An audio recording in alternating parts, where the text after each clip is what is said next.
watching the Supreme Court today. I thought it was a very beautiful process. I hope that democracy in this country will continue. If you read Section 3 of the 14th Amendment, it's pretty clear that he should not be permitted to run for president. The Supreme Court seems skeptical of efforts to keep former President Donald Trump off the 2024 ballot. We've been closely monitoring the oral arguments at the Supreme Court all morning in the groundbreaking case. The Supreme Court has taken up the Colorado case where state officials cited the insurrection clause in the 14th Amendment of the U.S. Constitution as the reason to keep Trump off the ballot. But this is not a case about whether January 6th was Trump's fault. This is a case about the process of states' ballots and who can be on the ballot. Supreme Court Justice Elena Kagan, who was appointed under former President Barack Obama, she is widely considered to be a left-leaning judge. And earlier this morning during oral arguments, she said, and I quote, "Why should a single state have the ability to make this determination not only for their own citizens, but also for the nation?" End quote. Joining us now from the White House is The Hill's Alex Gangitano. Alex, thanks for being here. This is an unprecedented Supreme Court decision. How are Democrats preparing for this? Yeah, it's a great question. Obviously, all eyes are on the Supreme Court today. Even here at the White House, we're hearing that there's obviously conversations behind closed doors over what could happen. What could the Supreme Court, how can they figure out an off-ramp to not have to decide this case? It's fascinating when liberal justices like that are fearful about setting a precedent that in the future could come back to bite them. We obviously know that the president is, a longtime moderate. I think he would agree with her in that case that you don't want to set down this slippery slope. But at the same time, the president is facing Donald Trump in November or is expected to. And him not being on the ballot would, of course, be a huge win from them. But I think what we're going to hear out of the White House is a whole lot of nothing because they want to stay out of this and make it look like they have no hand in anything that the Supreme Court's doing because they really don't. So that's what the White House is doing, and legal experts are debating whether or not the Supreme Court could rule that the decision is up to the states. So again, as we've heard, that would be the court's ruling at the state level for whether there is someone on the ballot. Yes, this could hurt Trump. But do Democrats see any risk of this hurting Democrats in down ballot races, particularly amongst independents who have swung back and forth in these more moderate districts, should the Supreme Court be seen as keeping someone off the ballot? Right. I think that is a concern that Democrats have. From what I'm hearing, they're concerned throughout this whole campaign over Republicans focused on weaponizing government, focused on the rhetoric that government's been weaponized, even getting to the Supreme Court. And so anything that can show that, maybe that's part of this whole decision to keep Trump from the ballot, I think independents, that would leave a bad taste in their mouth. And I think moderate Democrats, too. And so I think Democrats are weary of that optics showing that there's this kind of effort to keep Trump off of the ballot. And so, if they're faced with either that there's this mistrust in the government, that people think it's been weaponized, or just having to face Trump in November, I think Democrats think it's in their best interest maybe just to go ahead and face him. It's been this far already. I think they're expecting to have to anyway. There's a new poll out about someone who has a lower approval rating than both Trump as well as Biden. Just a 28% approval rating this person has, and this person has a negative approval rating of 53%. This is according to a new poll from NBC News. That person is Vice President Kamala Harris. Where is Vice President Kamala Harris on the campaign trail for Biden? How is President Biden and the re-election effort in Delaware utilizing her or not utilizing her? And what is the dynamic between Vice President Kamala Harris and the broader party as a whole? Yeah, it's a great question. Vice President Harris has been traveling really nonstop throughout this campaign, but it's not always as well covered. Just like, what you're alluding to in your question, there's not a ton of press around when she heads to pivotal states like South Carolina, Georgia, and she's really making her voice known there.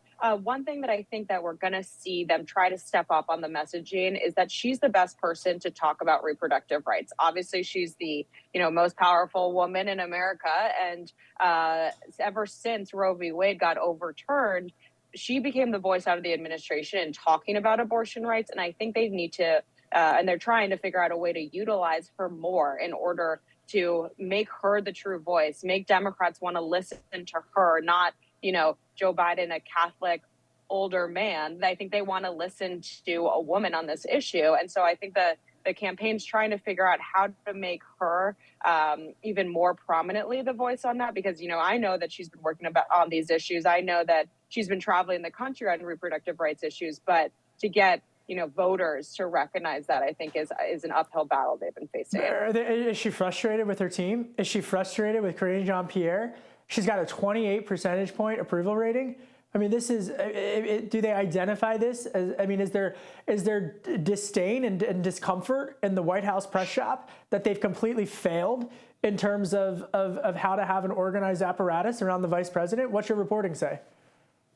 Yeah. So I think whenever we talk to sources about how the White House is feeling about approval rating, about polling against, Trump or whoever else, they really are not wanting to talk about it at this point. They say it's too soon to be, stressed and overly concerned about the approval rating of these folks. But I do think there's internal, confusion over why they can't get these numbers up, why they can't make the president and the vice president more likable and maybe get some of their accomplishments out there in the open. So what we're hearing is that there's definitely frustration, but at this point, they don't want voters to think that they are, actually frustrated about it, but instead think that there's just several months to go to get these kinds of numbers up. But obviously, when candidates like Nikki Haley, of course, mention Joe Biden's age all the time, the question is Kamala Harris and her low approval rating, because she would be,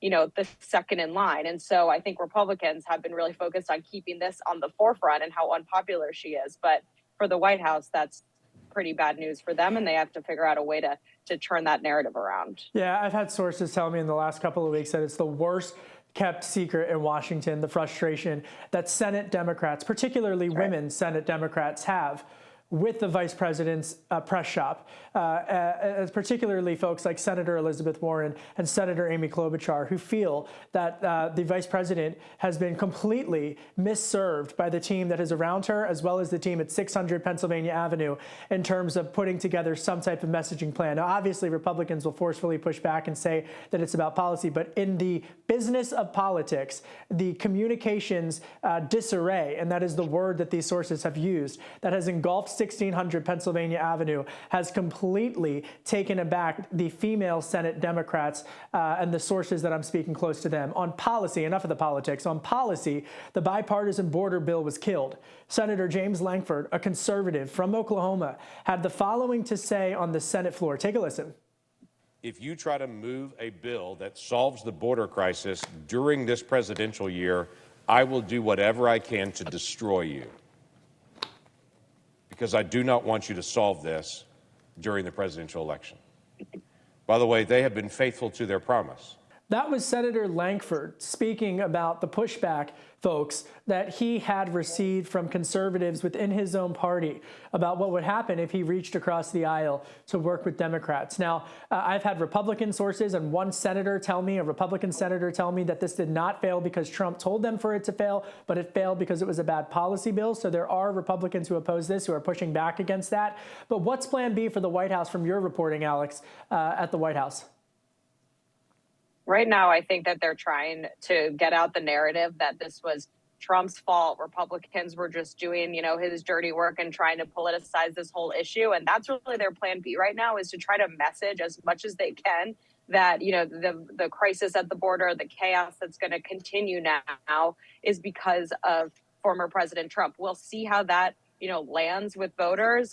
We saw the president kind of point to Trump on Tuesday when he made remarks about this border bill failing. He didn't mention Speaker Johnson in those remarks, and his hand in killing the bill. He only mentioned Donald Trump, and so I think that that's their plan here, is to if they have to throw their hands in the air and say we've been trying to get this agreement for the past 3 months, and now here we are with an agreement, a bipartisan agreement, and House Republicans still don't want it, and in turn Senate Republicans don't want it, then we're just going to place the blame on Donald Trump and hope that sticks with American voters, that things could have been solved, but he stopped it.